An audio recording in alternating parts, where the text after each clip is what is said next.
2장 보겠습니다. 2장은 예수님의 탄생과 예수님의 어린 시절을 다루고 있습니다. 예수님의 탄생 이야기는 마태복음 1장과 2장에 언급이 되고요.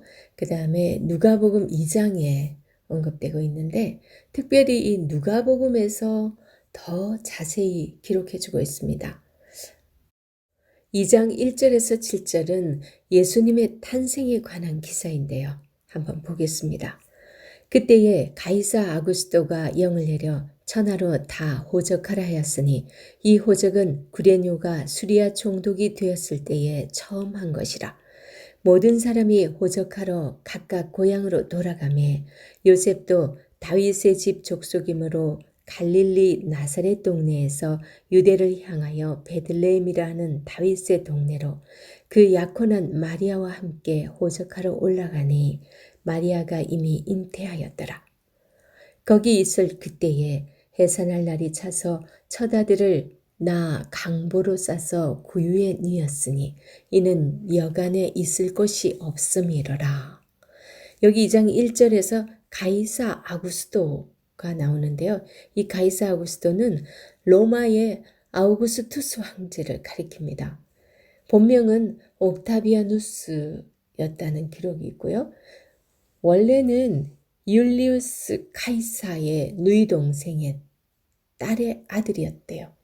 율리우스 카이사르가 외할머니의 오빠였어요. 그런데 18살 때에 율리우스 카이사르의 유언에 의해서 그의 양자로 입양되고 이 카이사르라는 성을 물려받게 됩니다. 그래서 옥타비아누스 율리우스 카이사르 이런 이름이 되게 되죠. 주전 31년에 악티움 해전에서 승리한 후에 안토니우스를 물리치고 로마 제국 전체에 대한 단독 통치권을 가지게 되는데요. 이 주전 30년 이때는 그 로마의 최고 사령관과 로마 원로원의 수장이 되기도 하죠. 그리고 이제 주전 27년에 로마 원로원으로부터 아우구스투스라는 칭호를 수여받게 됩니다. 이 칭호는 숭고한 자, 고귀한 자, 지고자 이런 뜻을 가지고 있다고 해요. 거의 자신을 신적인 존재로 지금 일컫고 있는 그런 대목들입니다.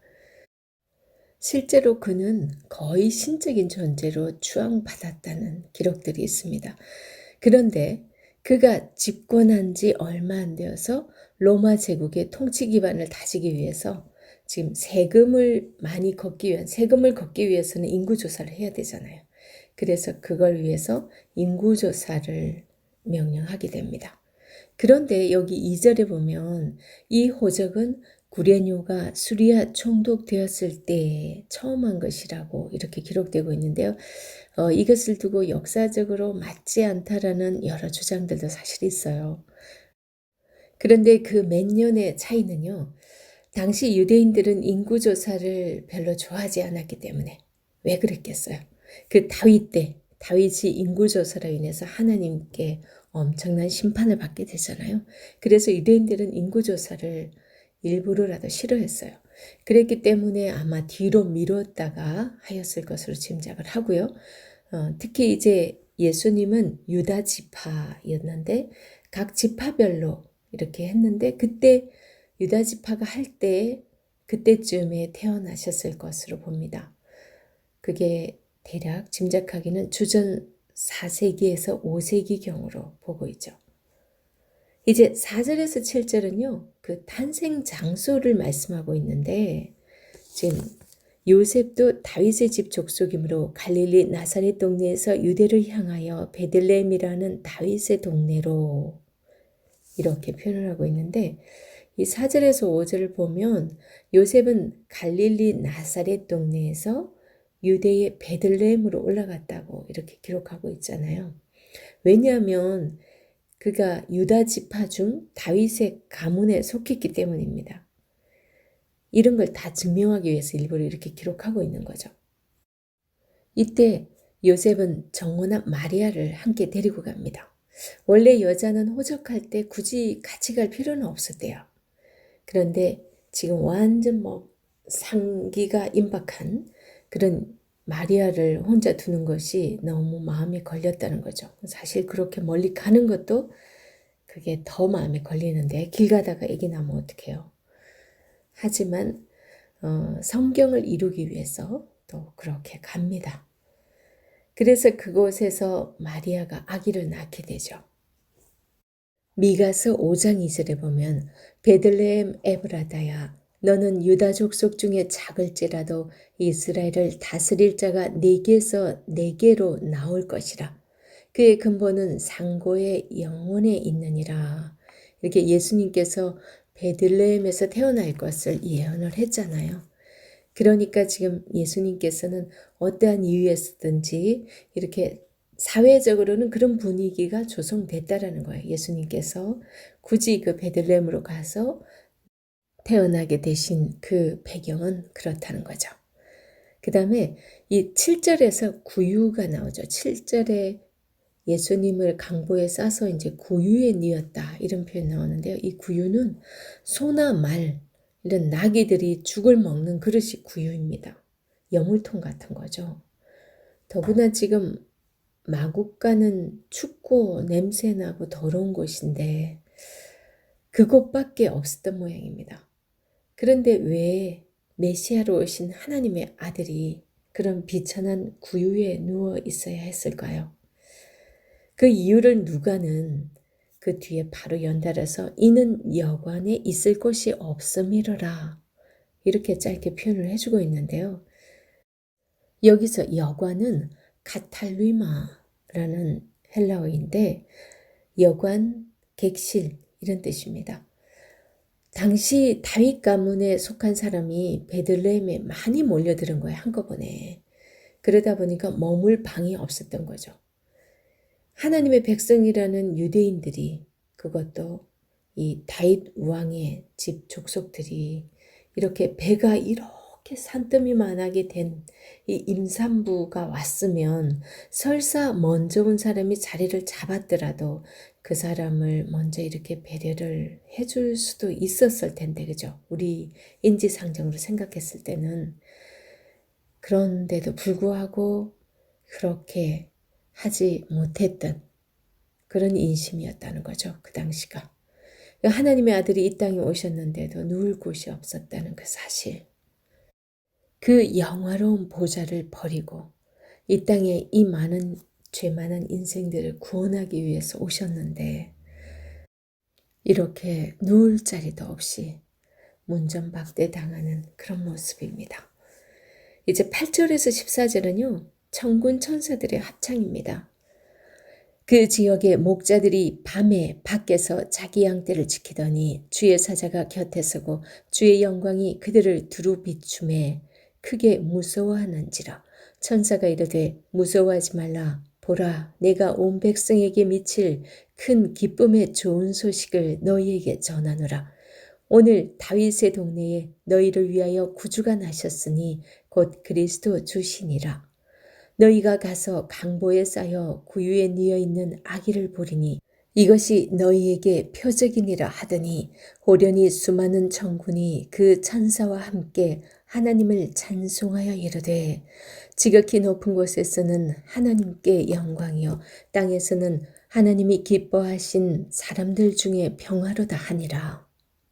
이렇게 사람들에게는 문전박대 당하는 그런 모습이었지만 하나님께서는 그 하나님의 아들의 탄생을 세상의 권세자들을 통해서가 아니고 당시 멸시받고 있던 그 목자들을 통해서 그리고 하나님께서 보내신 천군 천사들을 통해서 찬양하게 하십니다. 10절에 보면 천사가 이르되 무서워하지 말라. 보라, 내가 온 백성에게 미칠 큰 기쁨의 좋은 소식을 너희에게 전하노라.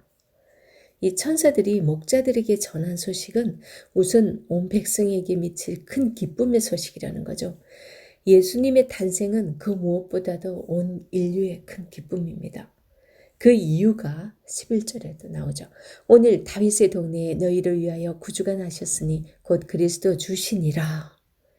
이제 그때 호련히 수많은 천군 천사들이 하나님을 찬양합니다.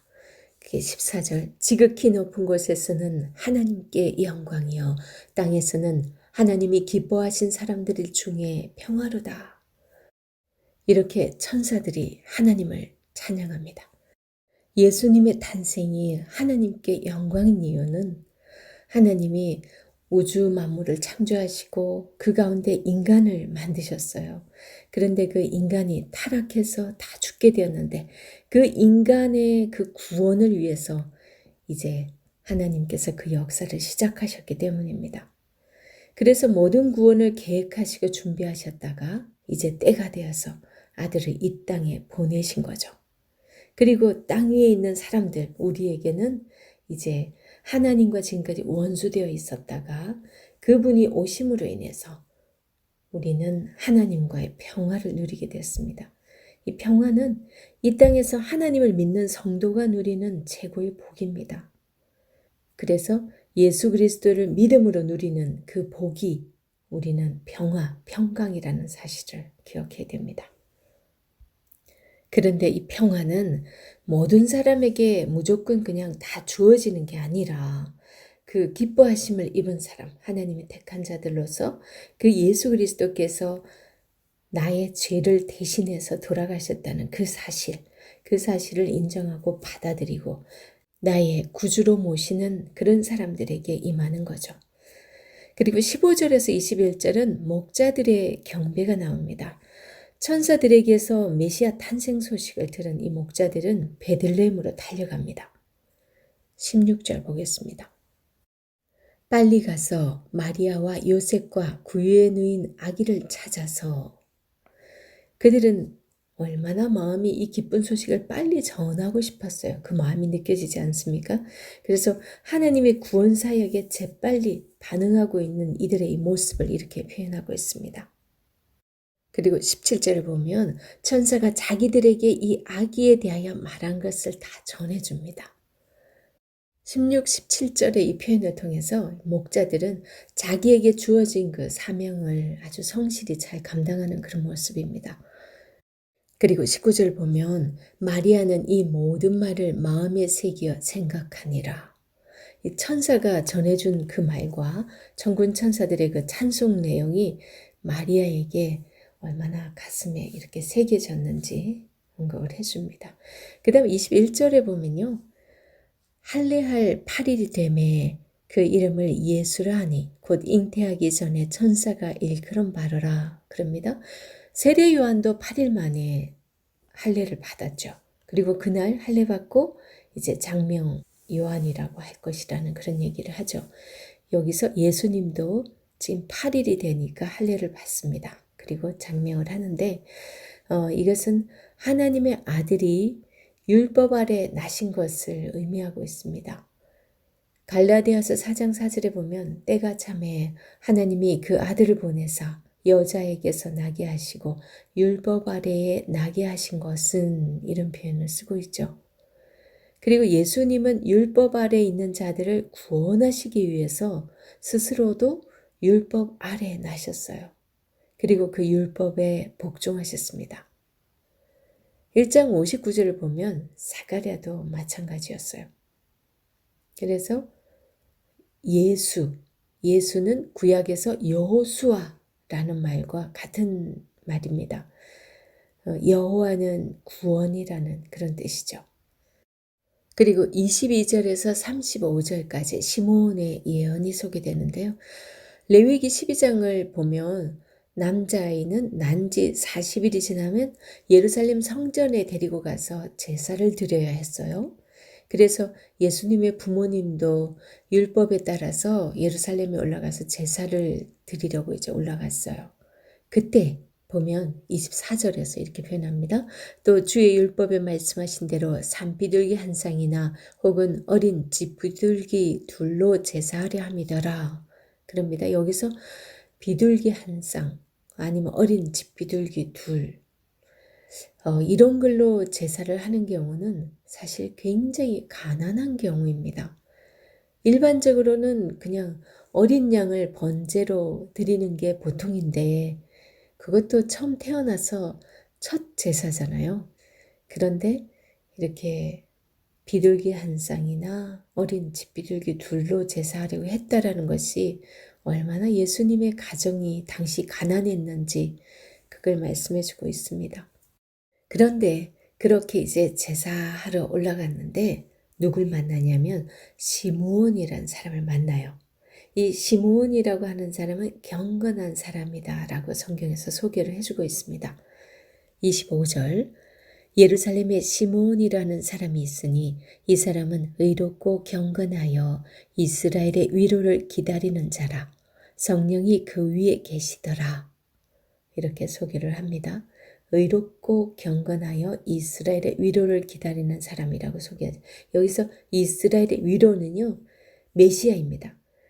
구약 배경에 있던 당시의 이스라엘 사람들은 오직 메시아가 오셔야만이 자신들이 그 로마의 압제에서 해방되고 자기들에게 정말 진정한 평화, 모든 것이 다 해방되는 그런 것으로 지금 여기고 있었죠.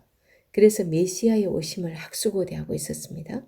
그런데 이 시므온이라는 사람이 경건한 사람인데 이 이스라엘의 위로를 기다렸다. 이 메시아를 기다리던 사람이었다는 거죠.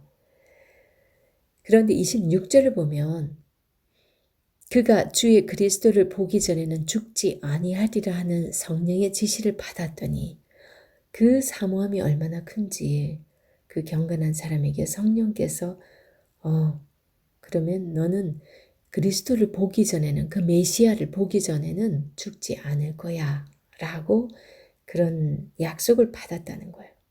그러면 뭐 성령께서 그 사람 경건한 사람이 하도 부탁하니까 그래 너 보게 해줄게.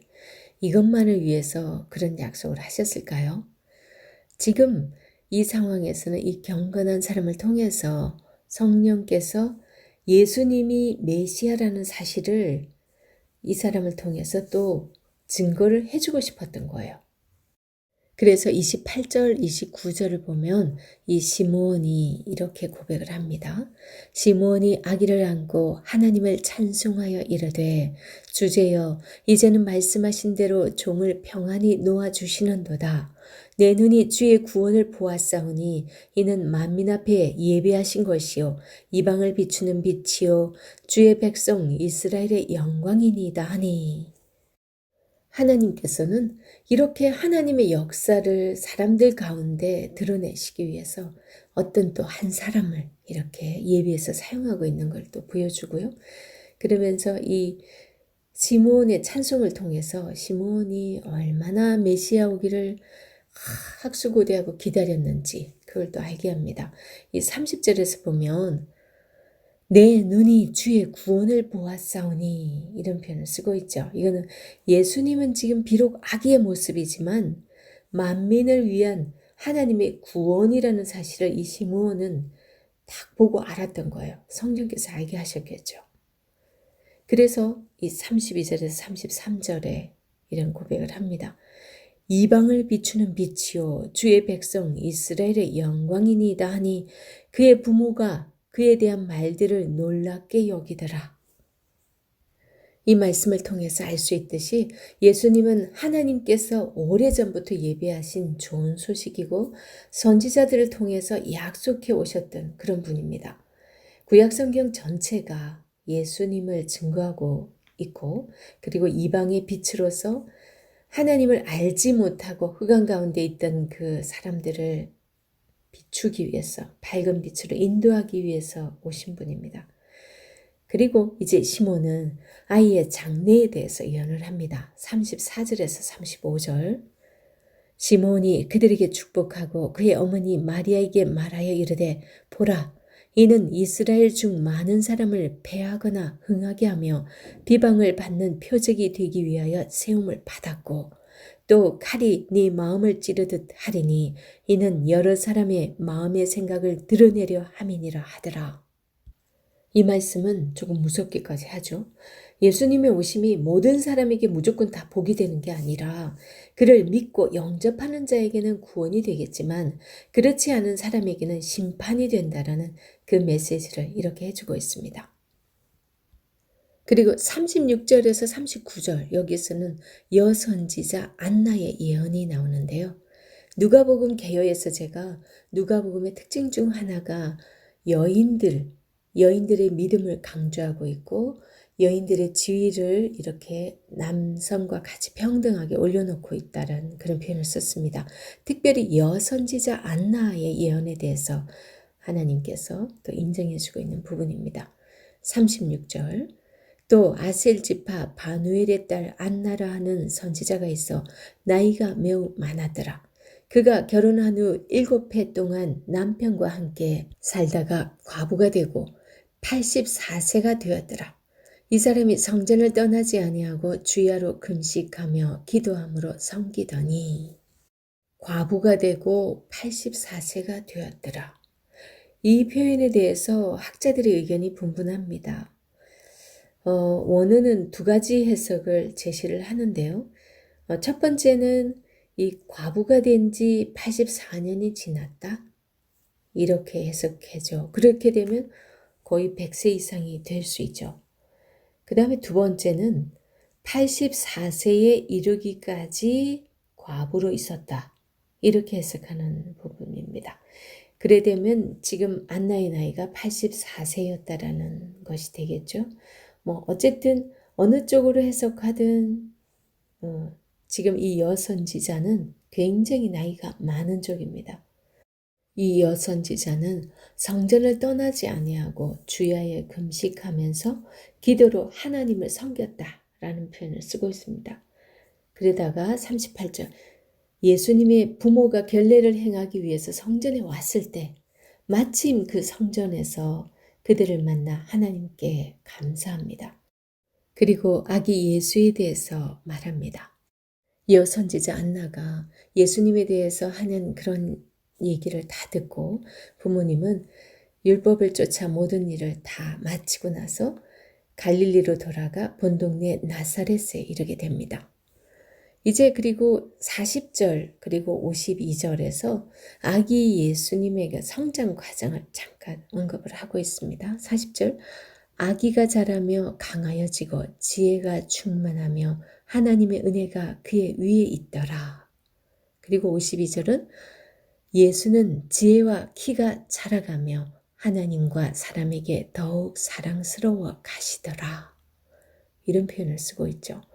이런 표현들을 봤을 때 예수님의 성장 과정의 이 세 가지 측면입니다. 그렇죠? 신체적인 성장, 자라면서 강하여 가고 이런 표현, 신체적인 성장이죠.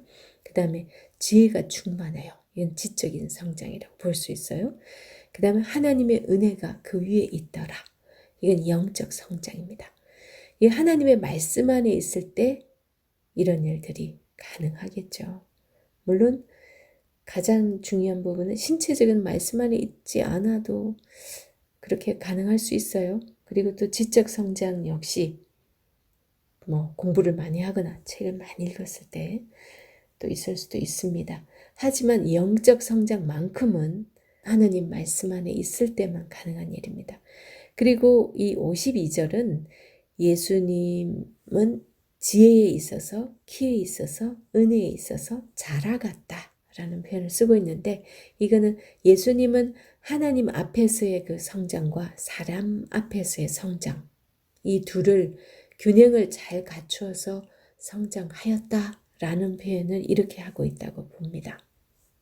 예수님의 균형 잡힌 그 성장을 얘기하는 40절, 그 다음 52절, 그 사이에 이제 41절에서 51절까지 이 부분에서 예수님의 유년 시절을 말씀을 하고 있죠. 그의 부모가 해마다 2월절이 되면 예루살렘으로 가더니 예수께서 12살 되었을 때에 그들이 이 절기의 관례를 따라 올라갔다가 그날들을 마치고 돌아갈 때에 아이 예수는 예루살렘에 머무셨더라. 그 부모는 이를 알지 못하고 동행 중에 있는 줄로 생각하고 하룻길을 간 후 친족과 아는 자 중에서 찾되 만나지 못하매 찾으면서 예루살렘에 돌아갔더니 사흘 후에 성전에서 만난즉 그가 선생들 중에 앉으사 그들에게 듣기도 하시며 묻기도 하시니 듣는 자가 다 그 지혜와 대답을 놀랍게 여기더라. 그의 부모가 보고 놀라며 그의 어머니는 이르되 아이야 어찌하여 우리에게 이렇게 하였느냐 보라 네 아버지와 내가 근심하여 너를 찾았노라. 예수께서 이르시되 어찌하여 나를 찾으셨나이까? 내가 내 아버지 집에 있어야 될 줄을 알지 못하셨나이까 하시니 그 부모가 그가 하신 말씀을 깨닫지 못하더라. 이렇게 말씀하고 있어요. 이 예수님의 유년 시절 중에 있었던 이 사건 하나를 소개하고 있는데요. 지금 현재 이제 유월절 절기를 맞이해서 예수님의 부모들이 지금 예루살렘으로 올라갑니다. 예수님도 함께 가게 되죠. 그런데 문제는 절기를 다 마치고 집으로 돌아가는데 한참 가다 보니까 예수님이 안 보였던 거예요. 이미 처음부터 예수님은 따라 나서지 않았던 것 같아요. 중간에 가다가 몰래 살짝 빠져서 그렇게 가진 않으셨을 테니까. 그때 예수님은 성전에서 랍비들, 선생님들이죠. 그들 가운데서 앉아서 그 사람들의 말을 듣기도 하고 또 질문도 하고 그러면서 막 토론을 하고 있는 거예요. 이게 이제 유대인들의 교육 방식인데 유대 랍비들은 학생들에게 주입식으로 가르치는 그런 방법이 아니고 이 문답식으로 묻고 답하고 이런 식으로 가르쳤는데 그때 12살 된 예수님이 그 랍비들과 함께 이렇게 대화를 하고 있었다는 거예요. 그러니까 아이의 지혜와 대답을 놀랍게 여겼다 이런 표현을 쓰고 있잖아요. 47절에. 한마디로 정말 깜짝 놀란 거죠. 그분들이. 그래서 이제 부모님이 이 48절 얘기를 합니다. 48절 보면 그의 부모가 보고 놀라며 그의 어머니가 이르되 아이야 어찌하여 우리에게 이렇게 하였느냐 보라 네 아버지와 내가 근심하여 너를 찾았노라. 이제 부모님은 흘려벌떡 와서 보니까 그러고 있으니 너무 기도 안 차가지고 막 그렇게 나무라듯이 그렇게 얘기를 하죠. 그럴 때 이제 예수님의 이 대답이 좀 기가 막힙니다. 49절 보면 어찌하여 나를 찾으셨나이까? 내가 아버지 집에 있어야 될 줄을 알지 못하셨나이까? 이렇게 얘기한단 말이죠. 이런 걸 보고서 우리는 이 아들이 지금 부모님한테 지금 말하는 걸 좀 한번 봐봐. 저거 완전 저건 아닌데 이렇게 잘못 생각하는 분들도 있어요. 근데 그렇게 보시면 안 되고요. 여기서 내 아버지 집 할 때 여기서 집이라는 부분이 원어로는 나오진 않는데요. 근데 관사가 붙어 있는데 이 관사를 여러 학자들이 해석을 했을 때 장소적인 의미로 봐야 한다라고 그렇게 많이 봅니다. 그래서 내 아버지 집 이거는 예루살렘 성전을 의미하고 있습니다. 이사야서 56장 7절에 보면 하나님은 내 집은 만민의 기도하는 집이라 일컬음이 될 것이다. 이런 표현을 쓰세요. 그래서 예루살렘 성전을 내 아버지 집이라고 이렇게 표현을 하는 거죠. 이런 것만 해도 하나님을 자기 아버지로 말하고 있다라는 그 사실 하나가 이 동격으로 지금 취급하는 거예요. 왜 유대인들이 우리 사복음서 곳곳에서도 나오잖아요. 그 서기관과 바리새인들이 내 아버지라는 표현 쓴 것 때문에 막 참나마도다 그러면서 막 그를 죽일 방도를 구하는 게 그런 표현들 때문인데 하나님을 자신과 동격으로 여기는 것으로 보기 때문에 그건 하나님의 이름을 모독하는 일이라고 그렇게 여깁니다. 하지만 지금 여기서는 내가 예루살렘 성전에 있어야 될 줄 알지 못하였나이까 이 말을 내 아버지 집이라고 표현함으로써 부모님의 말씀에 대한 불순종의 말씀이라기보다는 예수님은 어렸을 때부터 오직 하나님의 아들 되심, 곧 예수님의 신성을 위해서 이렇게 기록해주고 있다고 봅니다.